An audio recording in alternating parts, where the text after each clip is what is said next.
The deal is smoking. Woo! Let's say the winner got picked from ordering on December 1st. They ordered a JH hat. They win this truck. Then they get a phone call a week later, and they could win one of these trucks. I mean, insane. Chances are slim, but it's there. It's there. You know? But just the fact to win this beautiful... Wait, did you fix the tailgate? It's getting fixed after the giveaway. Before the new owner's getting fixed, okay?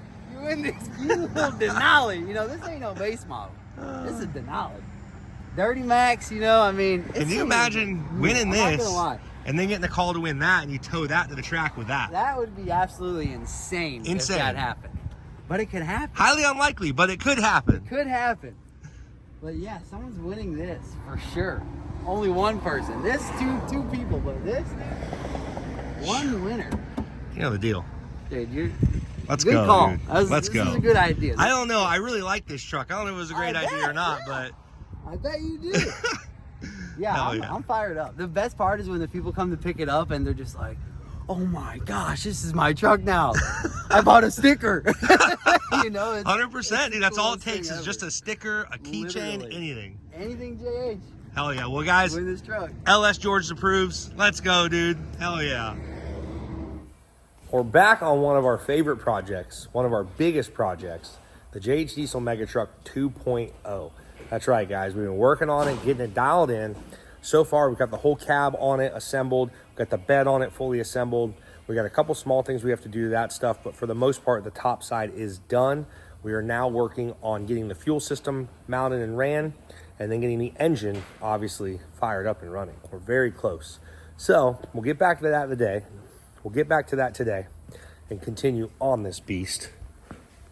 We're going to have to do something a little custom, aren't we? So the fuel tank, the factory fuel tank, I did not want a factory fuel tank hanging way low down below the frame. I didn't think that was a good thing to do since the frame has been powder coated and everything is really nice. I didn't want some ugly black plastic fuel tank.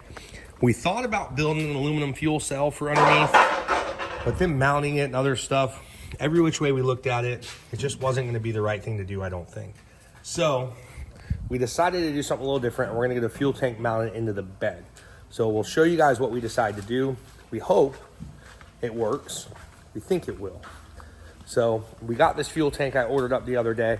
Just got it in, and we'll get her opened up here. It's a big old box for a big old tank, huh?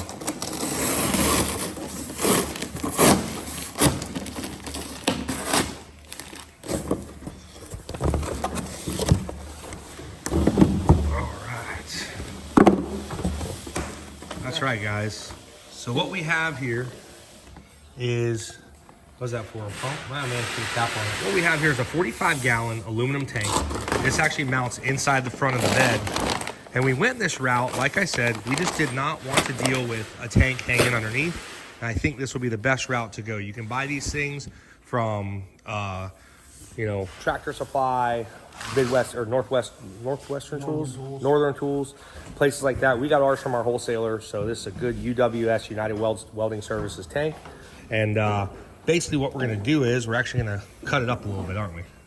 We are going to do some butchering. We're going to butcher the bottom. So what we're going to do is we're going to take the bottom here and we're actually going to drill a couple holes in the bottom of this tank. Some 1-inch holes, we're thinking somewhere in the bottom of the middle. And then we're going to actually weld a little box underneath, which comes down and will hold like probably a half gallon to a gallon of fuel and act almost as like a sump, so that we can have this thing articulating and back and forth and up and down so it doesn't ever run out of fuel. With a 45-gallon tank, I know a 36 or a 32-gallon tank used to last me all weekend, no problem in a mud bog. So a 45-gallon tank will be more than enough. We're going to try to figure out how to put a level sensor in it.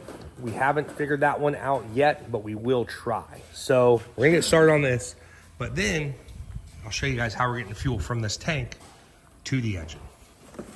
So we've had our little fast fuel system here chilling in the corner, just waiting. As soon as we told them, hey, we're putting the mega truck back together, they said, what do you need?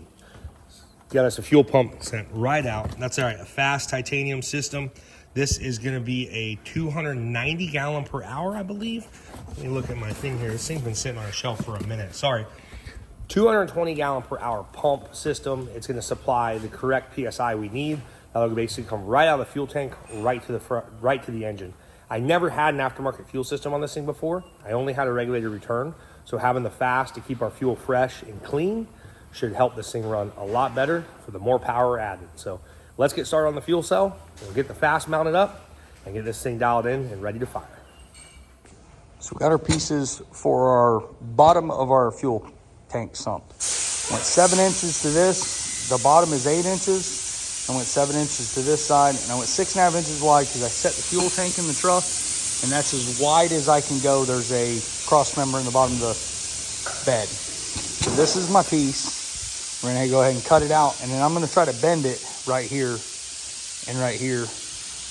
And I don't think I'm gonna go all the way to a 90. I think I'm gonna go like a 45. But I wanna try to do it in one piece. That'll save me having 2 welds. So we'll see how it goes. If not, I'll go ahead and just cut it, but that's the plan.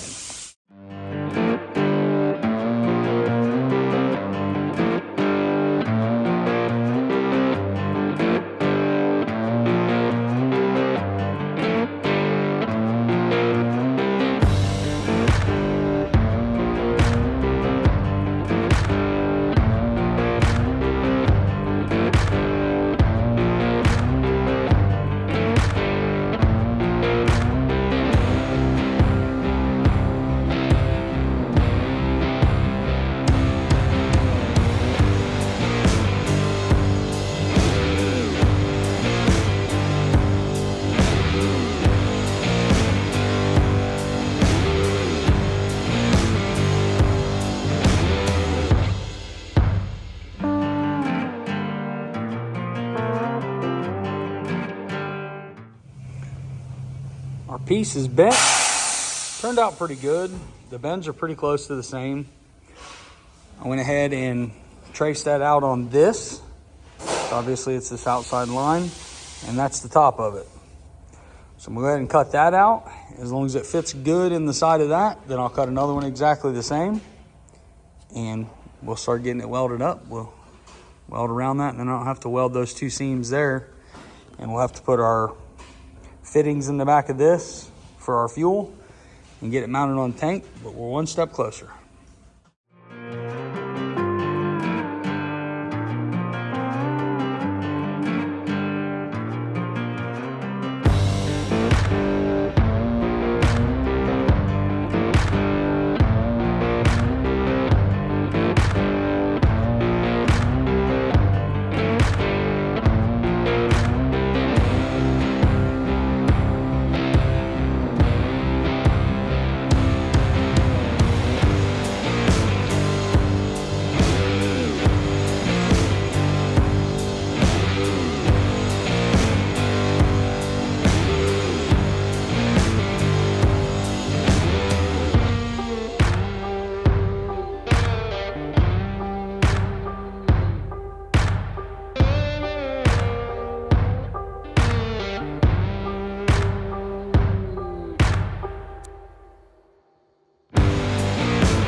So here is the sump that was built.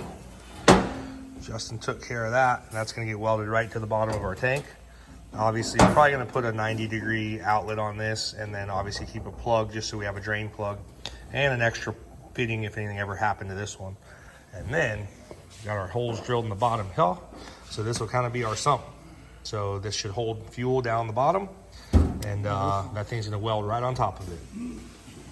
So go just like this. Easy enough. Look at that. Got his fuel cell. Holds an extra gallon right there probably. That's about a gallon, I bet. Gallon and a half. For sure, yeah. Yeah. So that's going to be what we're going to do. So we got some good free fuel going on this thing. And then that way we keep fuel always in the bottom as long as the truck doesn't go upside down again. Yeah, I mean, it would be very hard to run the sump empty with these holes like this because this sump's always going to have fuel in it no Yeah, matter what. for sure. Even if it turns, you know, even if the truck's very sideways, Yeah.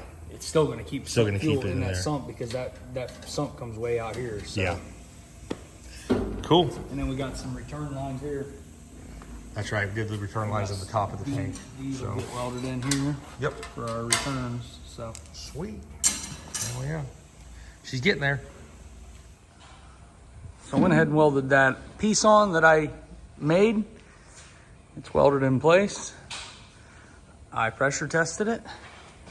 I had one little leak right here, so I went ahead and fixed that, rechecked it. It's good now. You can see where I had the soap on there. No more leaks. Got the fittings in the side of the tank. Got that welded all the way around. It's got 2 fittings in there. The next step, we'll get it laid out and put it in the truck.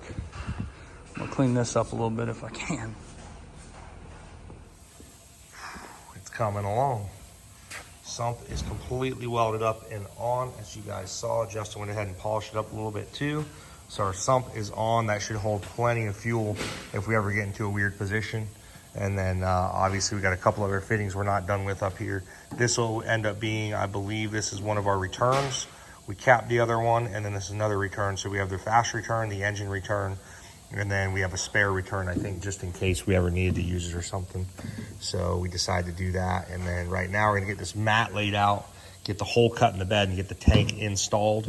So it'll be hard mounted right to the bed. We're gonna put this little mat here, give it a little bit of flexibility, just it's not metal to metal.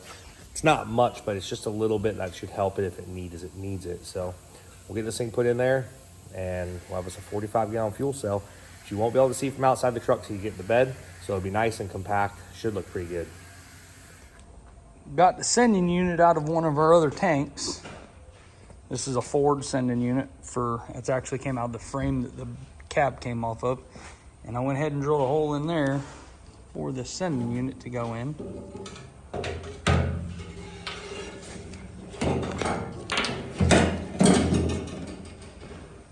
I'm gonna go ahead and put some screws around the outside of that and get it mounted in there. It'll have a fuel gauge. Went ahead and got that sanded. I drilled our holes around the outside of this. Stick it in there. Face our arrow forward. That's money, dude.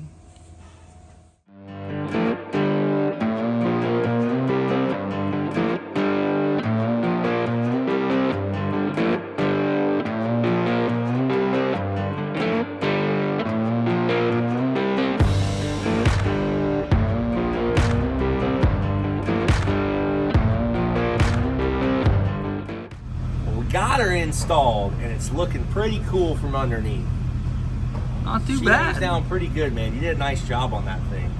Got us a nice little sump that should hold plenty of fuel in case we're getting rowdy when we're bogging. Let's just hope a drive shaft never comes out of this thing, huh? Because that could be bad. Smacks the fuel cell and busts the bottom of the fuel cell off. Yeah. Looks good though. Let's go top. We'll be good.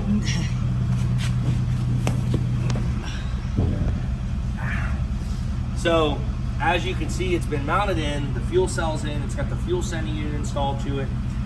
Vented cap on that side. We're gonna have our return lines going to the top of the tank over there. And then our supply is obviously at the bottom. We don't need a vent because of the vented cap. We're just gonna cap this off over here. I don't see a need to have a fuel pump in the bed of this thing to fill anybody else's truck up.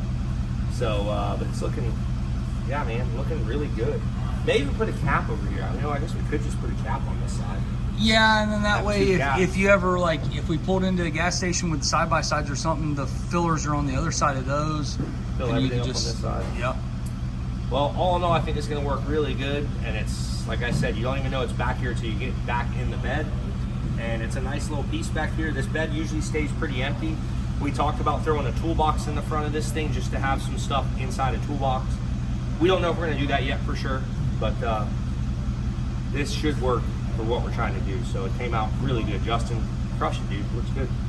Now, we go with our new setup and go check out our new fuel system we got for our boys over at Fats. So you guys already saw this earlier in the episode. We got our fast kit. We'll get it all pulled out now. As usual, 5/8 suction line on the bigger pumps. Comes the bigger suction, your 1/2-inch line, which goes to the engine. And this baby right here, this is our fast titanium series, 220 gallon per hour pump we're gonna put on this rig. Really nice setup. Love these kits. I've been using fast for better side of 10 years now. I went straight to fast, and I've just never had a problem. They've worked out great ever since I went to them. So kits are always good. They look good, perform good, and I can honestly say my failure rate is like slim to none. We're gonna put a few of our own fittings on there just because we're gonna run all new fuel lines from the tank to the engine, well, from the fast to the engine, and then from the return of the engine back to the tank, we're gonna run all new push lock lines and different fittings, because we actually have to have I want to do a 90 fitting come out of the bottom of the tank, a couple of 90 fittings for the returns, just to make it look a little cleaner on the install. But they come with everything you need. It actually comes with the draw straw, bulkhead for the top of the tank and everything. We won't be needing this in this instance, so everything will kind of be custom done, but it should look really good and be plumbed really nice when it's all said and done. So you said that pumps 220 gallons an hour? 220. We only got 45 gallons. We can only get 15 minutes? We're going to use a lot of fuel. It's capable of pumping 220 gallons per hour, but it keeps all the air out of the fuel. These pumps are really good. I do like the fast system, so.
Well, the fuel system is pretty much done, I think.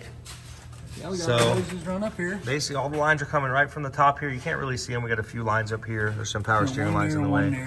So we got our lines here all hooked up, and they all go to 1/2-inch push lock and 3/8 push lock. And that's gonna come right down the frame rail to this bad boy right here. Our fast fuel system, 240 gallon per hour, I think. 220 or 240 gallon per hour pump. And then these lines all go right over to our custom fuel cell, which Justin was able to build for the bed. Looking freaking good, man. Hell yeah, this truck is coming along nicely. A lot of work left to do, but a lot of progress is getting done. So really cool. This was a big step. Need to get all the fuel and everything. And we weren't sure how we were gonna do the fuel tank because we didn't want to mount under the frame. We ended up talking about it and coming up with the idea of having the fuel cell in the bed like that. So that turned out really good. Next step is probably gonna be getting the engine completely hooked up, plugged in, wired up, plumbed in, all my intercooler piping and all that stuff. We'll get that stuff dialed in, and maybe we'll hear this thing fire up within the next couple episodes. Maybe. It's not a promise, but I would love to hear this thing fire up very, very, very soon. So for now, we're gonna leave you guys on this thing, but another step closer on the Mega. The bed is on it, the cab is on it, it's all bolted down. Everything's starting to really come to life and getting hooked up. We got a couple more things to order. I'm figuring out shock height right now. That's my next thing because I think we're gonna change up our shocks. I don't really wanna use the ones I originally did, but no specific reason, just my personal preference. So we'll see what happens, guys, but thank you again for watching the JH channel. We will see you next time.